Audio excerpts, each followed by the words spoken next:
کیوں بائیکاٹ کیا؟ اس کا جواب بھی ان کو سپریم کورٹ آف پاکستان میں دینا پڑے گا۔ اسمبلیاں تحلیل ہو چکی۔ آج ایک اور ڈان نیوز پیپر کے اندر ایک سٹوری پبلش ہے، اس میں کہا گیا ہے جی 90 دن کے اندر انتخابات نہیں ہو سکتے۔ تو میں یہ سوال پوچھتا ہوں کہ پاکستان کے اندر ہر آئینی ادارے کی آئین میں ذمہ داری ہے۔ پاکستان کی فوج پاکستان ہمارے لیے ہمارا فخر ہے، ہمارے جوانوں نے سرحدوں پہ اپنا خون دے کر پاکستان کے اندر امن کے دیے جلائے ہیں۔ پاکستان کی سالمیت خود مختاری کی ضمانت ہماری پاک فوج ہے۔ اگر ہماری پاک فوج ہر وقت دشمن کا جواب دینے کے لیے تیار رہتی ہے، اس کا ایک آئینی رول ہے، آئینی کردار ہے، بنیادی کردار ہے، ملک کا دفاع کرنا ہے۔ اب یہ تو نہیں ہو سکتا کہ ایک دم دشمن جنگ پھیڑ دے اور آئینی ادارہ کہے کہ جناب میرے پاس تو جو ہے وہ ابھی تیاری کرنے کا وقت نہیں ہے، مجھے وقت چاہیے، پھر میں جنگ کا جواب دوں گا۔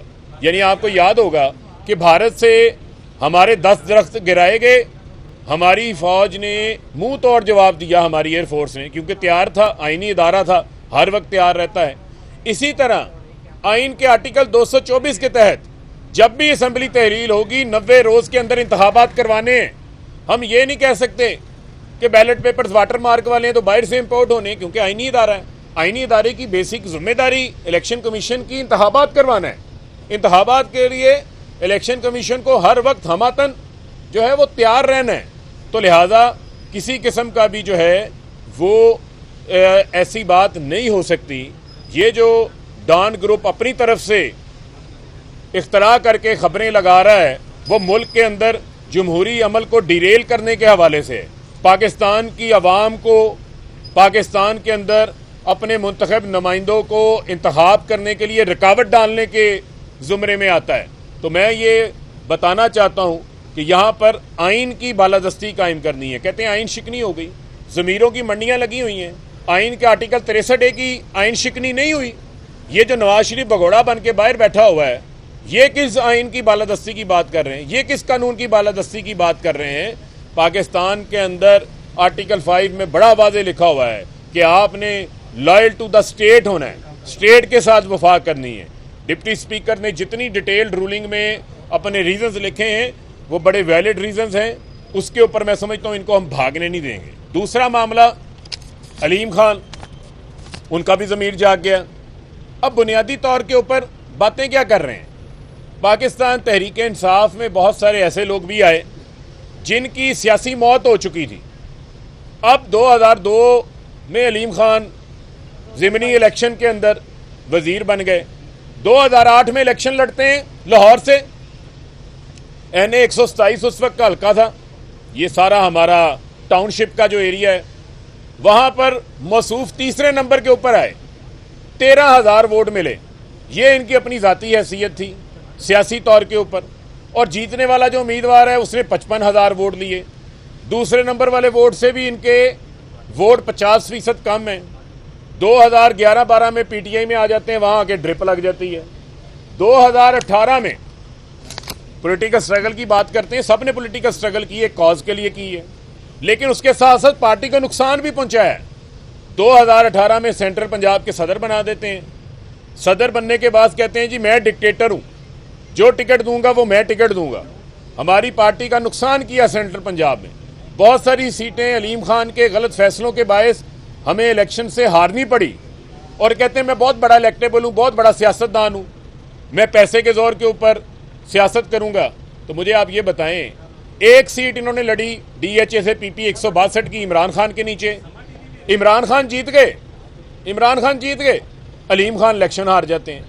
ایک قومی اسمبلی کا لاہور سے حلقہ لڑتے ہیں، وہاں سے الیکشن ہار جاتے ہیں۔ جو حلقہ pure P T I vote کا حلقہ تھا، وہاں سے الیکشن جو ہے وہ ہار جاتے ہیں۔ اس کے بعد جب ان کو وزیر اعلیٰ نہیں بنایا تو انہوں نے جو ہے وہ پارٹی کے اندر سازشیں شروع کر دی۔ تو بنیادی طور کے اوپر آپ کو پولیٹیکلی بھی پولیٹیکل جماعت میں زندہ رہنے کے لیے آپ کو وائبل ہونا پڑتا ہے۔ آپ نے پارٹی کو نقصان پہنچایا، اس کے باوجود عمران خان نے بڑا دل کیا، آپ کو ساتھ کیری کیا، لیکن ہم یہ نہیں کر سکتے تھے کہ آپ کی 300 ایکڑ زمین دریا کے اندر موجود ہو، فلڈڈ ایریا میں موجود ہو، جو کہ گرین ایریا میں موجود ہو، جس پر آپ یتیموں کے، مسکینوں کے، عام لوگوں کے پلاٹوں کے اوپر آپ لوگوں کے اوپر فراڈ کر لیں، اس کو ہم کلین چٹ نہیں دے سکتے تھے. عمران خان اس کو کلین چٹ نہیں دے سکتا تھا. یہاں آپ پارک ویو آپ کی اپرووڈ نہیں، یہاں آپ سی ڈی اے کے راستے کے اوپر روڈ بنا لیں، اس کو ہم کلین چٹ نہیں دے سکتے تھے. ہاں آپ ٹھیک جگہ کے اوپر گئے ہیں، کیونکہ حمزہ شہباز کے پاس آپ چلے گئے ہیں. یہ ساری کلین چٹیں آپ کو یہی دلوا سکتے ہیں. لیکن میں آپ کو ایک یہ بات بتا دوں کہ پاکستان کی عوام جو ہے وہ فیصلہ کر بیٹھی ہے کہ انہوں نے جتنے بھی جو لوگ بھی جن کے معاملات خراب ہیں، جن کے معاملات میں دو نمبریاں ہیں، ان کے خلاف پاکستان کی عوام کھڑے ہو چکے ہیں. اس ملک کے اندر انتخابات کے علاوہ اب کوئی راستہ جو ہے وہ موجود نہیں ہے. اس ملک نے سیاسی معاشی سٹیبلٹی کے لیے نئے انتخابات کی طرف جانا ہے، اور نئے انتخابات ہی ملک کے اندر اب واحد راستہ ہیں. میں یہ پیغام دینا چاہتا ہوں مریم صفدر کو، جو کہتی تھی عوام میں آئیں ہیلمٹ پہن کے آئیں. ہم تو عوام میں آگے ہیں، لیکن یہ 22 کروڑ عوام کا جو میدان ہے اس میدان میں آپ تو نظر نہیں آ رہے. وہ شہباز شریف جو کہتے تھے پاکستان کی عوام بھیکاری ہے، وہ اس وجہ سے کہتے ہیں کہ ان کا مقصود چپڑاسی ارب پتی ہے. مقصود چپڑاسی کو ارب پتی کر دیا، پاکستان کی عوام کو بھیکاری کہنے لگے. ان کو شرم آنی چاہیے. آئیں، میدان لگ گیا ہے. پبلک انتخابات چاہتی ہے، پاکستان کی عوام فوری انتخابات چاہتی ہے، اور فوری انتخابات جو ہیں وہ پاکستان کی جمہوریت کو مزید مضبوط کریں گے. اس سے ہم رائے فرار اختیار نہیں کرنے دیں گے. جی ملیکہ سر. بسم اللہ الرحمن الرحیم. آج الیکشن کمیشن آف پاکستان میں جو کیس 1 سال سے زیر التوا تھا، اس کیس کے اندر آنریبل ممبرز آف کمیشن نے اپنے فیصلے کو محفوظ کر لیا ہے. پاکستان تحریک انصاف کے ممبران پارلیمنٹ نے وزیر اعظم کی ہدایت کے اوپر اس کیس کے لیے 1 سال طویل جدوجہد کی. یہ کیس کسی سیاسی خلش کی وجہ سے منظر نام کے اوپر نہیں آیا تھا. یہ کیس پاکستان تحریک انصاف کے بنیادی اصولوں کو آگے بڑھا رہا ہے. امر بالمعروف کے جو اصول ہیں کہ بدی کی نشاندہی کرنی ہے، جو وزیر اعظم نے بارہا پاکستان کی ینگ جنریشن کو، پاکستان کے نوجوانوں کو تلقین کی ہے، اس تلقین کو آگے بڑھا رہے ہیں کہ بدی ہے کہ ممبران پارلیمنٹ کھلے عام ضمیر فروشی کے عمل میں متحرک ہوں.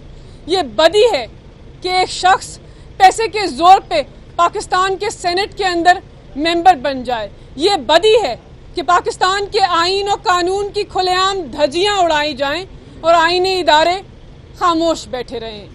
یہ بدی ہے کہ پاکستان کے جمہوری نظام کے اندر جس پارٹی کے پاس عددی اکثریت ہو، اس کو ہرانے کے لیے سندھ ہاؤس کے اندر ضمیر فروشی کے عمل کو پیسوں کی بوریوں کے ذریعے آگے بڑھایا جائے. یہ بدی ہے کہ 1 مہینے کے اندر وہ لوگ جو عمران خان کی شناخت کے اوپر، عمران خان کے نام کے اوپر، عمران خان کے منشور کے اوپر الیکٹ ہو کر آئے تھے، وہ ضمیر بیچ کر دوسری طرف پاکستان کے جمہوری نظام کو کمزور کرنے کی کوشش کریں. الیکشن کمیشن کے ممبران کو شکریہ ادا کرنا چاہتے ہیں. ایک اہم آئینی ادارہ ہے. فاروق حبیب نے بات کی کہ جمہوریت کو تقویت دے گا. یہ کیس کوئی عام کیس نہیں ہے. پاکستان کی تاریخ کے اندر یہ کیس سنگ میل ہے.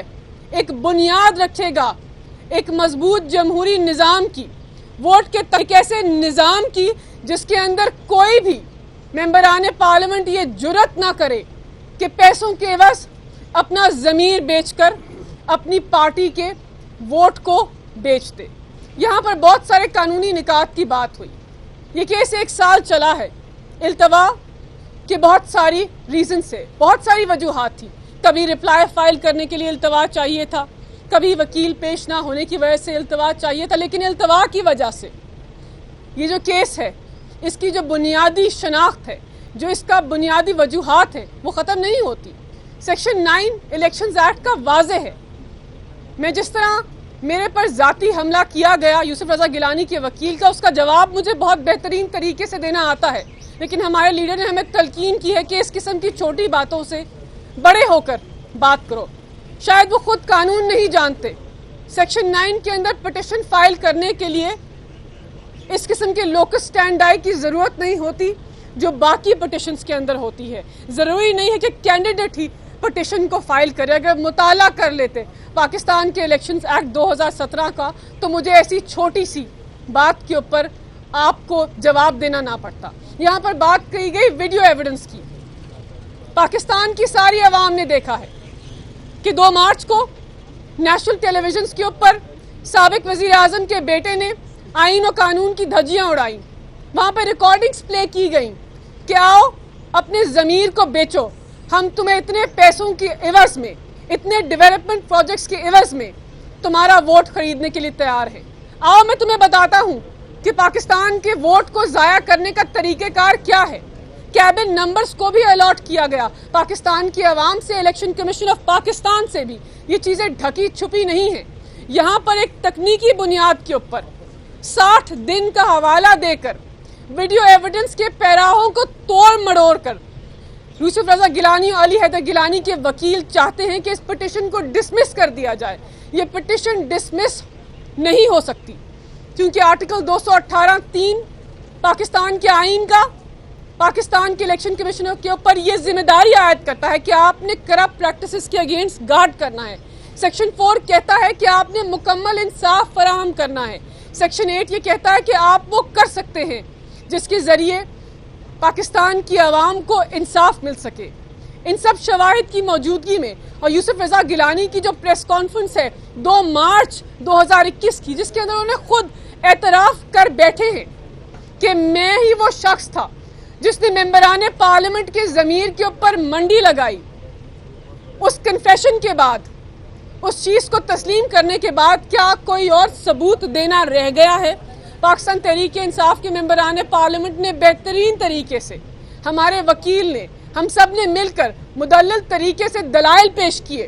ہم نے 10 ویڈیوز کو الیکشن کمیشن کے سامنے پیش کیا، ان کی ٹرانسکرپٹس کو ان کے سامنے زیر غور کیا، ہم نے نیوز پیپر کلپنگز کا بھی حوالہ دیا، متعدد چیزیں دی۔ ہمارے 2 ممبران پارلیمنٹ نے ایفیڈیوٹ بھی پیش کیے کہ یہ ویڈیو کس دن بنی گئی تھی اور ان کو یوسف علی حیدر گیلانی نے بلایا تھا ووٹ خریدنے کے لیے۔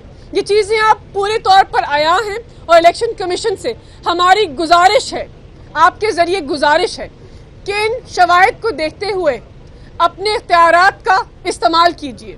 ایسے بہت ساری پریسیڈنٹس اور ایسی نظیر موجود ہے قانونی اور آئینی جہاں پر آپ نے اپنے اختیارات کا استعمال کیا ہے۔ ہم آپ کا احترام کرتے ہیں، آپ سے گزارش کرتے ہیں اور آپ سے توقع کرتے ہیں کہ آپ وہ لوگ ہیں جو پاکستان کے جمہوری نظام کے ووٹ کے تقدس کو بحال کریں گے۔ اس فیصلے کے اندر ایک سنگ بنیاد رکھتے ہیں کہ لاہور میں جو منڈی لگی ہوئی ہے ضمیروں کی، وہ منڈی پھر کبھی نہ لگے۔ سندھ ہاؤس میں جس طرح ضمیر فروشی آگے بڑھی ہے، وہ ضمیر فروشی پھر آگے نہ بڑھے۔ بہت شکریہ۔